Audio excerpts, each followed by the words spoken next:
মাদক, চাঁদাবাজি ও সন্ত্রাসের বিরুদ্ধে সোচ্চার ছাত্রদল নেতা আরিয়ান আহমেদ অভি। নরসিংপুর এলাকার চিহ্নিত মাদক সম্রাট সানির নেতৃত্বে মাদক বিক্রেতারা জোরপূর্বক তুলে নিয়ে পাইপ দিয়ে পিটিয়ে আহত করা হয়েছে ছাত্রদল নেতা অভিকে। এমনকি শরীরের বিভিন্ন স্থানে তারকাটা দিয়েও আঘাত করা হয়েছে। মাদকের বিরুদ্ধে সোচ্চার ও প্রতিবাদী কণ্ঠস্বর আরিয়ান আহমেদ অভিকে। ঘটনাটি ঘটেছে 6 নভেম্বর বিকাল 3টায় সাহেল গ্রুপের সামনে।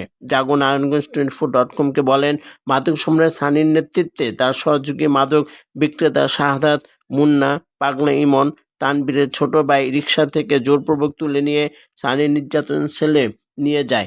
সেখানে অমানসিক নির্যাতন চালায়।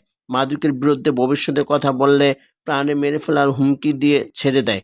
এ ব্যাপারে বিএনপি নেতাসহ আইনশৃঙ্খলা বাহিনীর হস্তক্ষেপ কামনা করেন অভি। এলাকায় সন্ত্রাসী, লুটপাটকারী ও দখলদারদের প্রতিহত করতে কাজ করছি।